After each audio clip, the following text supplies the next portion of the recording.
The morning mist hung low over Miller's Creek like a gray blanket, barely lifting as Sarah Chun walked the familiar path to her research station. Her boots crunched softly on the frost-covered grass, and she could hear the gentle murmur of water flowing over smooth stones. For 3 years, this stretch of river had been her sanctuary, her escape from the chaos of academic life at the university. Here among the willows and cattails, she studied water quality and fish populations, building data that would hopefully save this last pristine waterway in the county. Sarah had always been drawn to quiet places. Growing up in the bustling suburbs of Chicago, she dreamed of wide, open spaces where she could think clearly.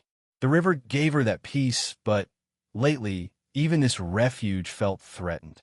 Development pressures were mounting, and the county commissioners were considering a proposal that would change everything. As she set up her equipment near the old wooden bridge, Sarah noticed fresh tire tracks in the mud. Someone had been here recently, probably during the night. She frowned, wondering if it was another one of those late-night parties that sometimes happen upstream. College kids from the university occasionally used the remote location for gatherings, usually leaving behind empty bottles and trash that she had to clean up. But these tracks looked different. They led to the water's edge and stopped abruptly, as if someone had backed up to the bank deliberately. Sarah followed them carefully, her scientific mind already cataloging details. Heavy vehicle, probably a truck. Deep impressions suggested it had been loaded with something substantial. The sound of an approaching engine made her look up. A dark blue pickup truck was coming down the access road, moving slowly. Sarah recognized the vehicle immediately. It belonged to Marcus Rivera, the county's environmental enforcement officer. She'd worked with him several times over the past year, and despite their professional relationship, she'd noticed the way he looked at her during their meetings. There was something gentle in his dark eyes, a kindness that made her feel safe in a way she hadn't experienced before. Marcus parked near her research station and climbed out, his uniform crisp despite the early hour. He was tall and lean, with calloused hands that spoke of work beyond just paperwork. Sarah had learned he'd grown up on a ranch before joining the county, and it showed in the easy way he moved through the natural landscape. "Morning, Sarah," he called out, his voice carrying a slight accent that hinted at his Mexican heritage. "Saw your car at the access road. You're here early today." She gestured toward the tire tracks. "Someone else was here even earlier. Take a look at this." Marcus walked over, his expression growing serious as he examined the impressions in the mud. His trained eye took in details Sarah had missed. "These are from a heavy-duty truck, probably a 3/4 ton. See how deep they sink here? Whatever they were carrying was substantial." "Dumping?" Sarah asked, though she hoped she was wrong. Illegal dumping was an ongoing problem in rural areas, and this stretch of river was particularly vulnerable because of its isolation. "Could be. Let's take a look around." Marcus's professional demeanor had taken over, but Sarah noticed he positioned himself between her and the water's edge, as if protecting her from whatever they might find. They walked along the bank, following the tracks. The river moved slowly here, creating a deep pool where fish liked to gather. Sarah had spent countless hours observing this particular spot, documenting the seasonal changes in the ecosystem. The water was usually crystal clear, but today something seemed off. There, Marcus pointed to a disturbance in the sediment about 20 feet from shore. "Something's been dumped in the deep water."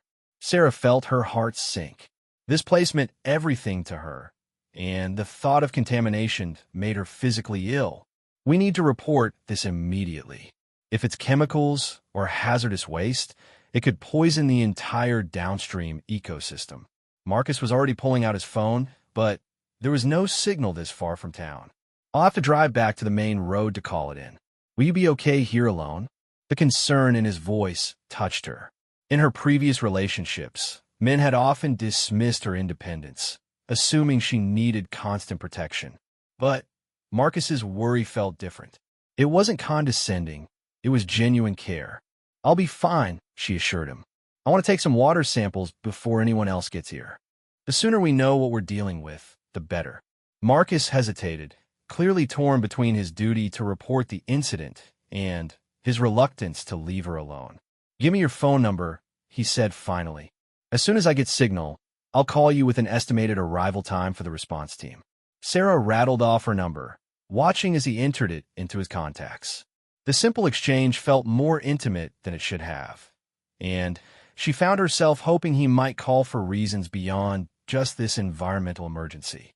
After Marcus left, Sarah worked methodically, collecting water samples for various points around the suspected contamination site. Her equipment could detect basic chemical signatures, but anything more sophisticated would require lab analysis. As she worked, she tried to push down the growing anger she felt toward whoever had violated this sacred space. The river had always been her refuge, but it was more than that. This waterway supported dozens of species of fish, provided drinking water for wildlife, and served as a corridor for migrating birds. The economic value of the ecosystem was substantial, but its intrinsic worth was beyond calculation. Sarah's phone rang, startling her from her scientific focus. Marcus's name appeared on the screen, and she felt an unexpected flutter of excitement. "The county hazmat team is on their way," he said without preamble. "ETA is about 45 minutes. I'm heading back now with additional testing equipment.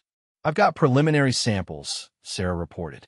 "No obvious chemical signatures, but whatever's down there is definitely disrupting the natural sediment patterns. Good work, Sarah." Marcus paused, and she could hear something personal in his voice. "Be careful, okay? If someone was willing to dump illegal waste in the middle of the night, they might not appreciate witnesses." The warning sent a chill through her that had nothing to do with the morning air. She looked around the isolated location with new eyes, suddenly aware of how vulnerable she was. The access road was barely visible from her position, and the thick vegetation could hide someone approaching on foot.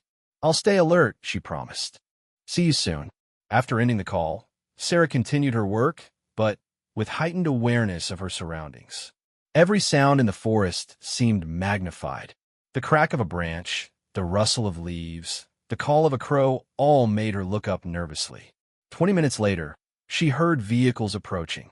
Relief flooded through her as she recognized the sound of Marcus's truck, followed by the county hazmat team's van. But as the vehicles came into view, she noticed a third truck behind them, one she didn't recognize. Her relief turned to apprehension. Marcus climbed out quickly, his eyes immediately finding her and scanning for any signs of trouble. The hazmat team began unloading their equipment with professional efficiency. But the third truck hung back, its occupants remaining inside with the engine running. "Who's in the other vehicle?" Sarah asked as Marcus approached. He glanced back, his expression darkening. "Local contractor. Word travels fast in a small county. Could be legitimate interest, or they're connected to the dumping," Sarah finished his thought. "Stay close to the hazmat team," Marcus said quietly. "I'm going to have a conversation with our friends in the truck." Sarah watched nervously as Marcus walked toward the unknown vehicle. His posture was casual, but she could see the tension in his shoulders. As a county enforcement officer, he was armed, but confrontations in remote locations could escalate quickly. The hazmat team leader, a competent woman in her 50s named Janet, began coordinating the investigation. "We'll need to bring in diving equipment to examine whatever's on the bottom," she told Sarah. "Your water samples will help us determine the urgency level." As Janet spoke, Sarah kept one eye on Marcus's interaction with the truck occupants. The conversation appeared civil from a distance, but something about the body language of the people in the truck made her uneasy. After a few minutes, the truck pulled away, but not before the driver gave Marcus a long, hard stare. Marcus returned to the group, his professional mask firmly in place. "Local curiosity," he said simply, but Sarah caught the tension in his voice. The hazmat investigation proceeded methodically. Divers were called in from the state environmental agency, and by early afternoon, they had located the source of the contamination. 50-gallon drums of industrial waste had been dumped in the deepest part of the pool, their contents slowly leaking into the water system. "This is deliberate environmental sabotage," Janet announced grimly. "The drums are weighted down and positioned to cause maximum dispersion. Someone wanted to poison this waterway." Sarah felt sick. Her research site, her sanctuary, had been violated in the worst possible way. The cleanup would take months, and some of the ecological damage might be permanent. Worse, the contamination would provide ammunition for development interests who wanted to argue that the river was already compromised and therefore suitable for industrial use. Marcus seemed to read her thoughts. "We'll catch whoever did this," he said quietly, moving to stand beside her as they watched the divers work. "This kind of operation takes planning and equipment. There will be evidence. It's not just about catching them," Sarah said, her voice thick with emotion. "This place, it's irreplaceable. Some of the fish species here are found nowhere else in the county. The water chemistry is unique because of the limestone formations upstream. Even if we clean up the contamination, the ecosystem may never fully recover." Marcus turned to face her fully, and she saw her own anger and determination reflected in his eyes. "Then we make sure the people responsible pay for restoration, not just cleanup. We document every aspect of the damage, quantify every loss, and we make them rebuild what they destroyed." The conviction in his voice surprised her. In her experience, government officials usually talked about compliance and regulations, not about making things right. But Marcus was different. He understood that this was about more than just environmental law. It was about protecting something precious and irreplaceable. As the day wore on, the investigation team worked to secure the contamination site and begin emergency containment procedures. Sarah found herself working closely with Marcus, their professional collaboration gradually revealing deeper compatibility. He listened to her technical explanations without condescension, asked intelligent questions, and clearly valued her expertise. When the immediate crisis was under control, Marcus walked with Sarah back to her research station. The equipment she'd set up that morning seemed like relics from a different world, innocent tools from a time before the violation of this place. "Will you be able to continue your research here?" Marcus asked, watching her pack up her instruments. "Not for a while," Sarah admitted. "The contamination makes any new data meaningless until we know the full extent of the damage. 3 years of baseline studies, probably worthless now." She tried to keep her voice professional, but the loss hit her harder than she'd expected. This research was supposed to be the foundation of her doctoral dissertation, the evidence needed to support permanent protection status for the watershed. Without that data, the development interests would have a clear path to transform the area into another industrial park or shopping complex. Marcus was quiet for a long moment, then said something that surprised her. "Would you be willing to work with me on the investigation? Officially, I mean. The county could use a consulting environmental scientist to document the full scope of the damage." Sarah looked up at him, struck by the intensity in his expression. "That would help with my research timeline," she said carefully. "But wouldn't there be conflict of interest issues? I mean, I'm the one who discovered the contamination." "That makes you the perfect person to document its impact," Marcus replied. "Besides, I have a feeling this case is going to be more complicated than a simple illegal dumping. We might need someone who understands the ecosystem well enough to spot evidence that others would miss." As they finished packing up her equipment, Sarah found herself studying Marcus's face in the late afternoon light. There was something about him that made her feel safe, protected in a way that was both professional and deeply personal. She'd always been independent, pride herself on not needing anyone else's protection. But standing here beside this quiet, competent man, she began to understand the difference between needing protection and appreciating someone who cared enough to offer it. The sun was setting by the time they finished securing the site. The contamination investigation would resume in the morning with a full-state environmental response team. But for now, the immediate danger was contained. Sarah loaded her gear in her car, aware that Marcus was watching to make sure she got away safely. "Sarah," he called out as she opened her car door. "Would you I mean, if you're not too tired, would you like to get dinner? We could talk about the investigation timeline. She smiled, recognizing the invitation for what it really was. I'd like that, she said simply. But somewhere away from the county. Somewhere we can talk without worrying about who might overhear. Marcus nodded, understanding immediately. Small-town politics meant that their professional collaboration would be scrutinized, especially if it looked like it might become something more personal. I know a place, he said. Family restaurant about 20 minutes north, near the state line. Good food, private booths. As Sarah followed Marcus's truck away from the river, she couldn't shake the feeling that this day had changed everything. Not just because of the environmental crime they'd uncovered, but because of the way Marcus had looked at her, protected her, trusted her professional judgment. For the first time in years, she felt like she'd found someone who understood both her strength and her vulnerability. Behind them, the contaminated river flowed quietly through the gathering darkness, carrying its burden of poison toward the downstream communities that depended on its purity.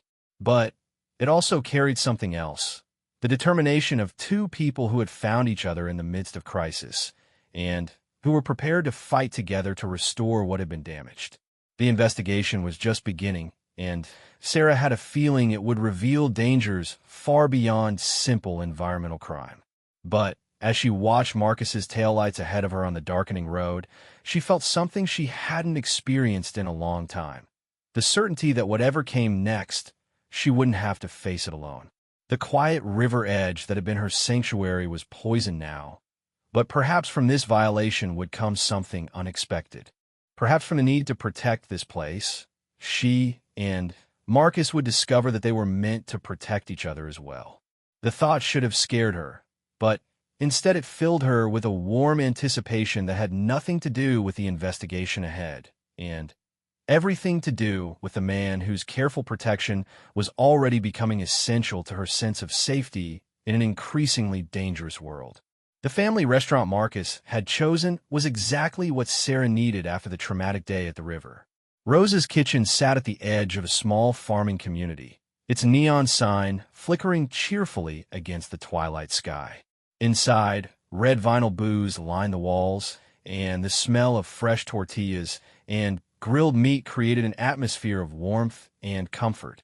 Marcus had reserved a corner booth where they could speak privately, and Sarah slid across from him, grateful for the semblance of normalcy. The day's events felt surreal now, like something from a crime drama rather than her peaceful life as a graduate student studying water ecology. The fish kill is going to be extensive, Sarah said, unfolding her napkin with deliberate precision. Those drums contained industrial solvents and heavy metals. Even with immediate containment, we're looking at years of ecological impact. Marcus nodded grimly, studying the menu, though Sarah suspected he wasn't really seeing it. I've been thinking about the timing, he said. Whoever dumped those drums knew about your research schedule. They chose a time when you'd normally discover the contamination first thing in the morning. Sarah paused, her water glass halfway to her lips. What do you mean? Think about it. If they wanted the dumping to go unnoticed, they could have chosen any of dozens of remote locations along the river system. But they picked your research site specifically. They wanted it found, and they wanted you to be the one to find it. The implications sent a chill through Sarah that had nothing to do with the restaurant's air conditioning. But why? What would be the point of deliberately exposing their own crime? Marcus leaned forward, lowering his voice. Because contamination of that site kills two birds with one stone. It destroys the ecosystem you've been documenting, which removes the scientific basis for environmental protection. And it creates a public health emergency that justifies emergency development measures. Sarah felt the pieces clicking together in her mind, and the picture they formed was deeply disturbing. The Morrison Development Proposal, she said quietly. They've been trying to get approval for that industrial complex upstream for 2 years. The county commissioners kept rejecting it based on my environmental impact studies. Exactly. But if the river is already contaminated, if the ecosystem is already damaged, then their argument changes. They can claim they're cleaning up an existing problem rather than creating a new one. The waitress appeared to take their order, and they made quick selections, both eager to continue their conversation. When she left, Marcus pulled out a small notebook and opened it to a page covered with neat handwriting. I did some research this afternoon while the hazmat team was working, he said. Morrison Development has been facing serious financial pressure. They've got investors backing out, loans coming due, and their previous projects haven't been as profitable as expected. This county contract isn't just important to them. It's essential for their survival. Sarah studied the notes he'd written, impressed by his thoroughness. So they needed to eliminate the environmental obstacles to their proposal. But, Marcus, this goes beyond corporate pressure. We're talking about deliberate poisoning of a public waterway. People downstream depend on this river for their drinking water. I know, and that's what worries me most. Marcus's expression was grave. The truck that showed up at the site today, I ran the plates when I got back to the office. It's registered to a private security company that Morrison Development has used for other projects. The food arrived, but Sarah found her appetite gone. The reality of what they were facing was beginning to sink in. This wasn't just about environmental crime. It was about a coordinated effort to eliminate the scientific evidence that stood in the way of a multi-million-dollar development deal. We need to document everything, she said, her scientific training taking over. Water samples, soil samples, photographic evidence of the ecological damage. If Morrison Development is behind this, we need to build an airtight case. Marcus reached across the table and covered her hand with his. The gesture was simple, but it sent warmth through her that contrasted sharply with the cold fear his revelations had created. Sarah, I need you to understand something. If we're right about this, if Morrison Development really is behind the contamination, then you're in danger. You're the primary witness, the person whose testimony could destroy their chances of getting county approval. They've already shown they're willing to commit serious crimes to get what they want. Sarah looked down at their joined hands, surprised by how natural the contact felt. In her previous relationships, she'd always been uncomfortable with protective gestures, seeing them as challenges to her independence. But Marcus's concern felt different. It wasn't about controlling her. It was about genuine care for her safety. What are you suggesting? She asked. I'm suggesting that until we know the full scope of what we're dealing with, you shouldn't be alone at the river site, or anywhere else that's isolated, for that matter. Marcus's thumb brushed gently across her knuckles. I know you're capable of taking care of yourself, but these people have already demonstrated they're willing to commit felonies. I don't want to find out how far they'll go to protect their interests. Sarah felt a complex mix of emotions. Fear, certainly, but also something else. The way Marcus looked at her, the careful respect in his voice, even as he expressed his concern, made her feel valued in a way she'd never experienced. He wasn't trying to control her choices. He was asking to be allowed to help protect her while she made those choices. What did you have in mind? She asked. I've got vacation time saved up, Marcus said, his voice carefully casual. I could take a few days off from my regular duties and focus entirely on this investigation. That would give me a legitimate reason to be around whenever you need to return to the site. Sarah studied his face, looking for signs of ulterior motives, but finding only genuine concern and something deeper that made her pulse quicken. That would be helpful, she said finally. For the investigation, I mean. Having law enforcement support would strengthen any evidence we collect. Marcus smiled, and Sarah felt something shift between them. The professional collaboration they'd maintained throughout the day was evolving into something more personal, more intimate. The crisis at the river had brought them together, but this shared determination to seek justice was creating a bond that went far beyond their initial meeting. They spent the rest of dinner planning their investigation strategy. Sarah would focus on documenting the ecological damage while Marcus worked the legal and regulatory angles. They would coordinate their efforts, share information, and, most importantly, neither would work alone at the contaminated site. When they finally left the restaurant, the parking lot was nearly empty. Sarah felt exposed under the harsh security lights, suddenly aware of how isolated they were. Marcus seemed to sense her unease and walked close beside her to her car. "I'll follow you home," he said, not asking but stating it as a simple fact, "just to make sure you get there safely." Sarah didn't object. The day's revelations had shaken her confidence in ways she was only beginning to understand. The idea that someone had deliberately targeted her research site, had perhaps been watching her work patterns and planning around her schedule, made every shadow seem threatening. Her apartment was in a complex near the university, chosen for its proximity to her academic life rather than its security features. As she pulled into her assigned parking space, she noticed Marcus positioning his truck where he could observe both her building entrance and the parking area. The careful way he surveyed the surroundings before getting out told her that his concern for her safety was an exaggerated caution. "Sarah," he said as they reached her apartment door, "I want you to have my personal cell number, not just the work number. If anything seems wrong, anything at all, I want you to call me immediately." She entered his number in her phone, noting that he waited until she'd actually saved the contact before relaxing slightly. The simple gesture reinforced her growing sense that Marcus was someone she could depend on completely. "Thank you," she said, and meant it. "For today, for dinner, for taking this seriously." A lot of people would have written off the contamination as just another illegal dumping case. Marcus moved closer, and in the dim light of her apartment's entrance, Sarah could see the intensity in his expression. "This is about more than environmental crime now," he said quietly. "This is about protecting you, protecting the truth, and making sure that whoever did this doesn't get away with it." The way he said "protecting you" made Sarah's breath catch. There was something in his voice, a personal commitment that went far beyond professional duty.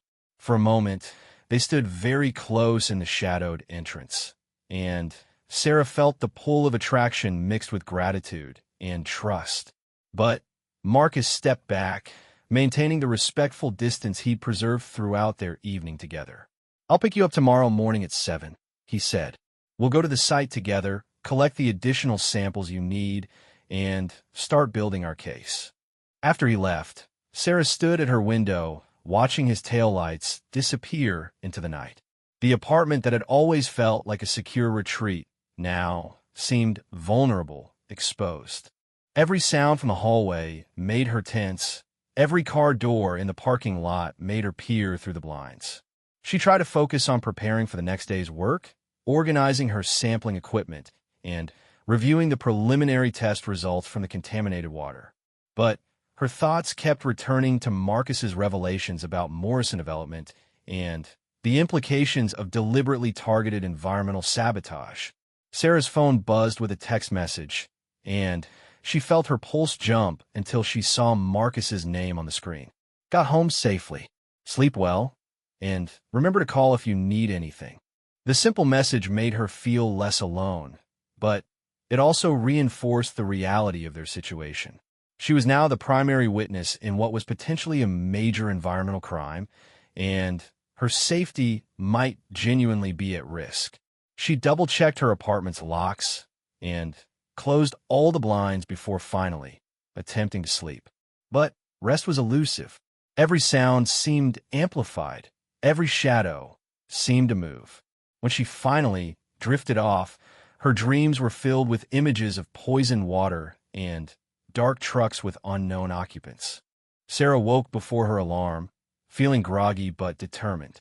The morning news carried a brief report about environmental contamination discovered at Miller's Creek, but the coverage was minimal and focused on reassuring the public that the situation was under control. No mention was made of the deliberate nature of the contamination or the potential connection to pending development proposals. When Marcus arrived at 7, Sarah was ready with her equipment and a thermos of coffee. She dressed in practical field clothes, but she'd also chosen them with care, wanting to look professional and competent. The way Marcus's eyes lingered on her as she walked to his truck suggested she'd succeeded. "Any problems overnight?" he asked as she settled into the passenger seat. "Just nerves," Sarah admitted. "It's hard to feel safe when you know someone has been watching your routine closely enough to plan around it." Marcus's expression darkened. "I've been thinking about that too. Today we're going to vary your patterns completely. different route to the site, different timing, and we're going to sweep the area thoroughly before you start collecting samples. The drive to Miller's Creek took them through countryside that looked deceptively peaceful in the morning light.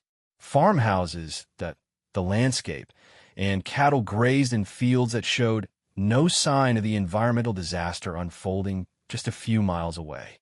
But Sarah now looked at the scenery with different eyes, wondering who might be watching their movements and reporting back to Morrison Development.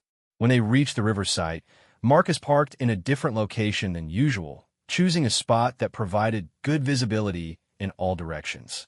Before letting Sarah unload her equipment, he walked the entire perimeter of the area, checking for signs that anyone else had been there since yesterday's investigation. All clear, he reported, but Sarah noticed he positioned himself where he could watch the access road while she worked. The contamination was even more visible in the morning light. The water that had been crystal clear just 2 days ago now had a slight discoloration, and the smell of chemical contamination was becoming noticeable even from a bank. Dead fish floated near the shoreline, their silver bodies catching the sunlight in a grim display of the ecological damage.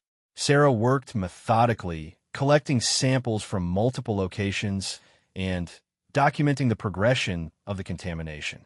Her scientific training helped her focus on the technical aspects of the work, but she couldn't ignore the emotional impact of watching this beautiful ecosystem die. Marcus helped carry her equipment and took detailed photographs of everything they found. His questions showed he was learning quickly about aquatic ecology, and Sarah found herself appreciating the way he listened to her explanations without talking down to her expertise. They were finishing the sample collection when Marcus's radio crackled to life. The voice was dispatcher, urgent and professional. Unit 47, we have reports of suspicious activity at the Miller's Creek access road. Possible vehicle break-ins. Sarah felt her blood run cold. Their cars were parked at that access road. Marcus responded immediately, his voice controlled but tense. Copy that, dispatch.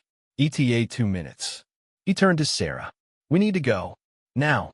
They packed up quickly, abandoning their careful organization in favor of speed.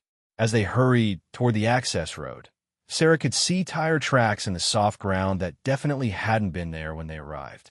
Their vehicles appeared undamaged, but it was clear that someone had been examining them closely. The ground around both the truck and Sarah's car showed footprints, and there were smudges on the windows that suggested someone had been peering inside. They were looking for something, Marcus said grimly, circling both vehicles carefully. Or someone. Sarah, I think it's time to consider that your safety might be more seriously compromised than we initially thought. Standing in the morning sunlight beside her violated car, Sarah felt the last of her illusions about this being a simple environmental crime slip away. Someone was watching them, tracking their movements, and escalating their surveillance efforts. The quiet river edge that had been her refuge was now the center of a dangerous game whose rules she was only beginning to understand.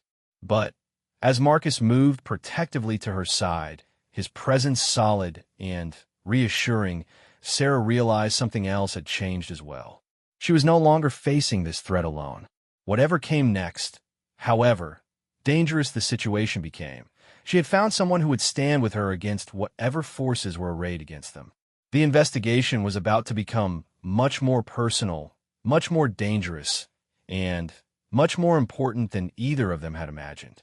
The county sheriff's office buzzed with activity as Sarah and Marcus sat in a small conference room, reviewing the evidence they'd collected over the past week.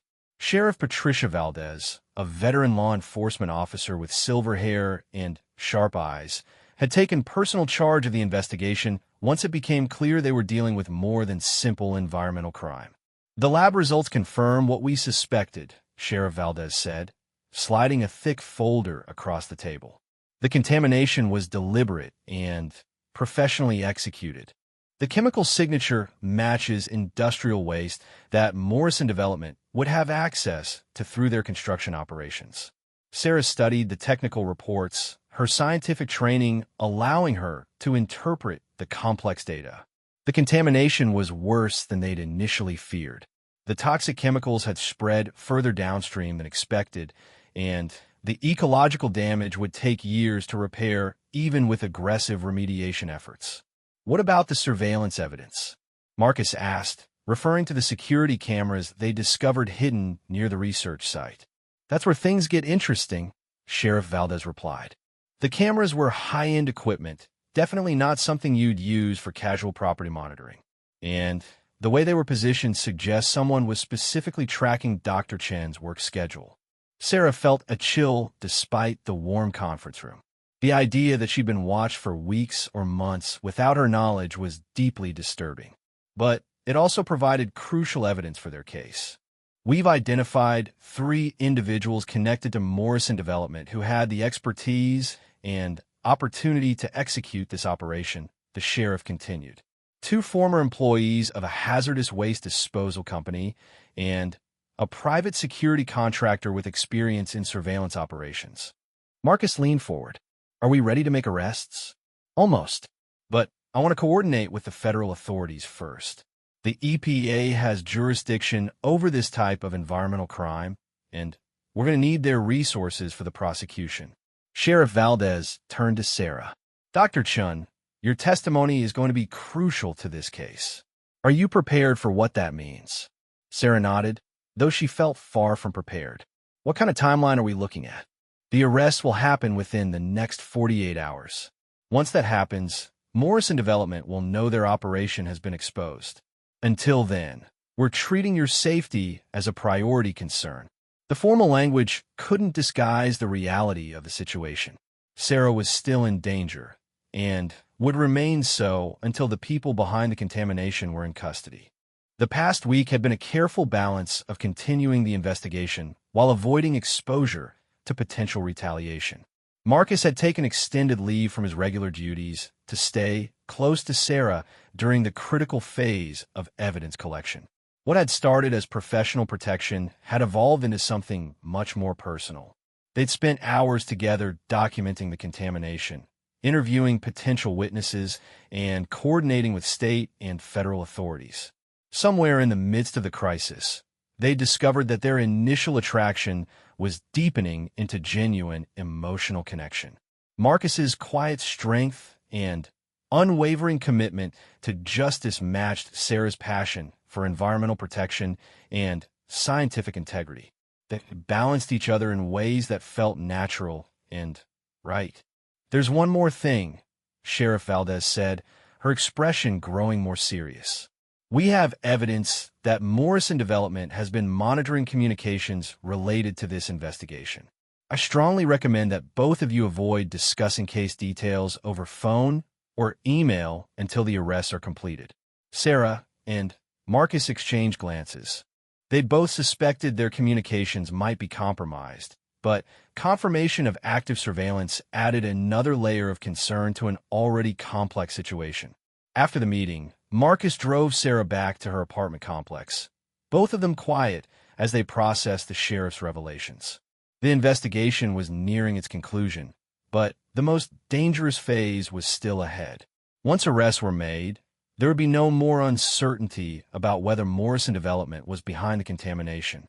The stakes would be clear, and the potential for retaliation would be highest. Sarah, Marcus said as they pulled into her parking space, I think you should consider staying somewhere else tonight, maybe with friends or family members outside the county. She turned to study his face, seeing the concern he was trying to keep controlled. What aren't you telling me? Marcus sighed, his hands still gripping the steering wheel. The sheriff didn't want to alarm you unnecessarily, but there have been some incidents. People connected to environmental opposition to Morrison Development projects have experienced harassment, property damage, even threats. What kind of threats? Nothing direct enough to prosecute, but clear enough to be intimidating. Anonymous phone calls, cars following them home, strangers asking questions about their routines. Marcus turned to face her fully. I don't want to scare you, but I also don't want to leave you unprotected. Sarah felt the familiar tension between her independence and her growing trust in Marcus's judgment. A week ago, she would have rejected any suggestion that she couldn't handle her own security. But The deliberate targeting of her research site had changed her perspective on risk assessment. "What would you recommend?" she asked. "There's a small bed and breakfast about an hour north of here, near the state forest. It's run by a retired deputy sheriff who understands security concerns. You could stay there tonight, maybe tomorrow night as well, until the arrests are completed." The suggestion made sense, but Sarah hesitated for a different reason. Over the past week, she'd grown accustomed to Marcus's constant presence. The idea of being separated from him, even for her own safety, felt wrong. Do you think it would be appropriate for you to stay there too? For security purposes?" Marcus was quiet for a long moment, and Sarah worried she'd overstepped some professional boundary. But when he spoke, his voice was gentle. "I think that would be a very good idea. For security purposes." The bed and breakfast was exactly what Marcus had described. Pine Ridge Lodge sat in a clearing surrounded by tall trees, with a clear view of the access road and no hidden approaches. The owner, retired Deputy Jim Morrison, greeted them with the easy confidence of someone who dealt with security concerns throughout his career. Marcus called ahead. Jim said, showing them to adjacent rooms on the second floor. "I've got good sight lines from here, and the alarm system covers all the approaches. You'll be safe here." Sarah's room was simple but comfortable, with handmade quilts and furniture that spoke of careful craftsmanship. The window looked out over the forest, and for the first time in days, she felt like she could truly relax. Marcus knocked softly on her door an hour later. "Jim's making dinner." He thought we might want to join him and his wife. They're good people, and it might be nice to have normal conversation for a while. Dinner with the Morrison family was exactly what Sarah needed. Jim and his wife Helen had been married for 40 years, and their easy affection for each other reminded Sarah that lasting relationships were possible, even in stressful circumstances. They shared stories about life in the mountains, avoiding any discussion of the investigation that had brought their guests to Pine Ridge Lodge. After dinner, Sarah and Marcus walked on the covered porch, breathing the clean mountain air and listening to the sounds of the forest. The contrast with the contaminated river site couldn't have been more dramatic. Here, the water was pure, the air was clean, and the ecosystem functioned as nature intended. "This is what we're fighting for," Sarah said, gesturing toward the pristine landscape. "Not just Miller's Creek, but the principle that some places should remain untouched, protected for future generations." Marcus moved closer, and Sarah felt the warmth of his presence in the cool mountain air. "When this is over," he said quietly, "when the people responsible for the contamination are in prison and the cleanup is underway, what happens next?" For us, the question had been hovering between them for days, unspoken but increasingly urgent. Their collaboration had revealed compatibility that went far beyond their shared commitment to environmental protection. They balanced each other's strengths, trusted each other's judgment, and had developed an emotional intimacy that surprised them both. "I don't know," Sarah admitted. "My research timeline has been completely disrupted. I might need to find a new dissertation topic, maybe a different location for my studies." "What if the location wasn't the only thing that changed?" Marcus asked. "What if this investigation led to something more permanent? A different kind of partnership?" Sarah turned to look at him directly, seeing vulnerability in his expression that he rarely showed. The strong, protective man who'd stood between her and danger was asking her to consider a future together, and the possibility filled her with unexpected joy. "Are you asking me to stay in the county? To build something together here?" "I'm asking if you think what we've found together is worth exploring. Not just the attraction, but the way we work together, trust each other, protect each other." Marcus reached for her hand, his calloused fingers gentle against her skin. "I'm asking if you feel what I feel when I look at you." Sarah's breath caught. The past week had been a whirlwind of crisis and investigation, but underneath the danger and stress, something beautiful had been growing between them. Trust, attraction, compatibility, and something deeper that felt like the foundation of lasting love. "Yes," she said simply. "I feel it too." Marcus moved closer, and Sarah felt the inevitability of the moment. When he kissed her, it was with the careful reverence of someone who understood the precious nature of what they were beginning. The kiss was gentle, but certain, a promise of protection and partnership that went far beyond the current crisis. When they separated, Sarah felt something shift inside her. The independence she'd guarded so carefully hadn't been compromised by accepting Marcus's protection. It had been enhanced by finding someone worthy of her trust. "Whatever happens tomorrow," she said, "whatever comes out of this investigation, I want to face it together." Marcus's smile was answer enough, but he spoke anyway. Together, he agreed. Through the investigation, through the trial, through whatever comes after. Forever yours, if you'll have me. The phrase resonated in Sarah's mind, carrying weight that surprised her. Forever yours. Not possessive or controlling, but protective and committed. The kind of promise that made risk worthwhile and danger bearable. They stayed on the porch until late, talking about possibilities for the future while listening to the clean water of the mountain stream flowing past the lodge. The contaminated river that had brought them together would be restored. The criminals would face justice, and they would build something lasting from the crisis that had revealed their compatibility. The next morning brought news that the arrests had been completed successfully. 3 individuals connected to Morrison Development were in custody, charged with environmental crimes that carried substantial federal penalties.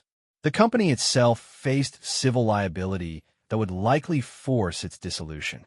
"It's over," Marcus said, hanging up his phone after speaking with Sheriff Valdez. "The immediate danger is past, and the legal proceedings are beginning."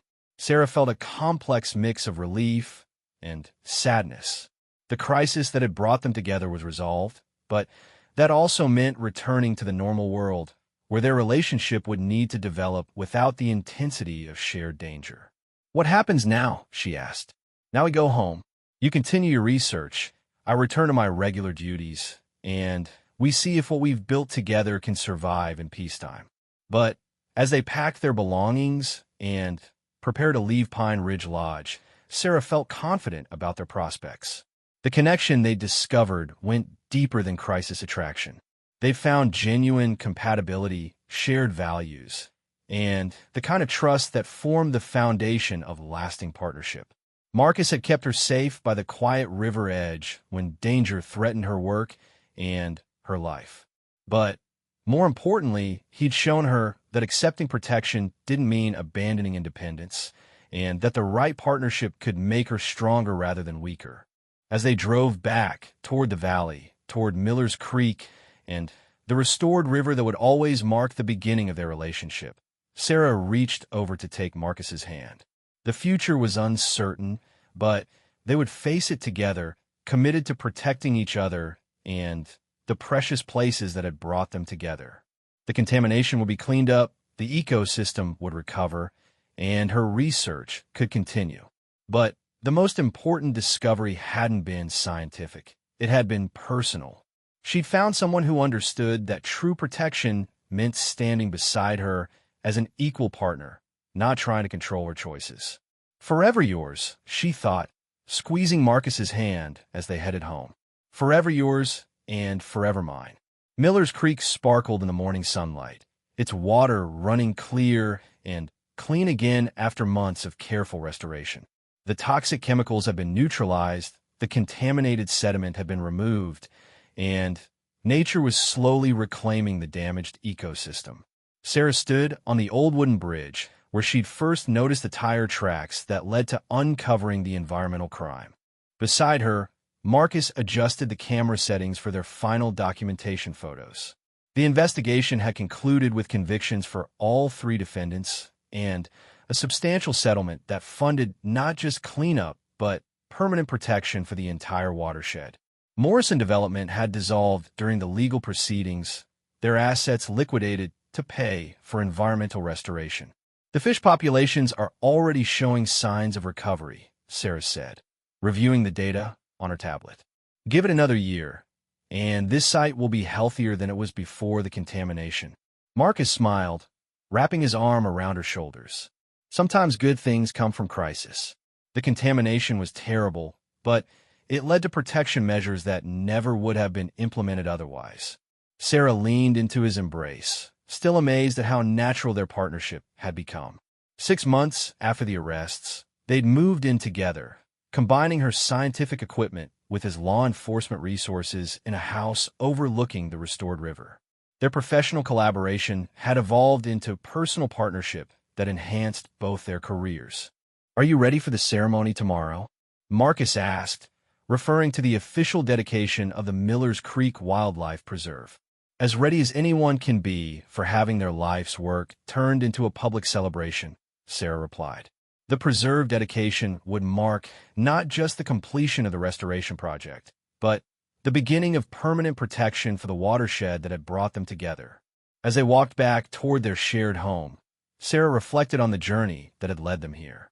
The crisis that had threatened everything she cared about had revealed strengths she didn't know she possessed, and introduced her to a love she hadn't known she needed. Marcus had kept her safe during the most dangerous period of her life, but more importantly, he'd shown her that safety and independence weren't mutually exclusive. The river flowed quietly beside them, carrying clean water toward the communities downstream that depended on its purity. It would continue to flow long after they were gone, protected now by laws and legal precedents that had grown from their determination to see justice done. "Forever yours," Sarah thought, watching Marcus check the security of their shared home with the same careful attention he'd brought to protecting her during the investigation. The phrase had evolved from desperate promise to daily reality, a commitment that strengthened them both without diminishing either. The quiet river edge had been her sanctuary, then her nightmare, and, finally, her salvation. It had brought her face to face with environmental crime and corporate corruption, but it had also led her to a partnership that would last far beyond any single investigation or research project. As they settled into their evening routine, Sarah felt the deep contentment that came from knowing she was exactly where she belonged. The work of environmental protection would continue. There would be new threats to face and new challenges to overcome. But whatever came next, she would face it with someone who understood that true protection meant standing together as equal partners in all of life's battles. The river sang quietly outside their windows, a gentle melody of restoration and renewal that marked the end of one chapter and the beginning of another. Forever yours, forever mine, forever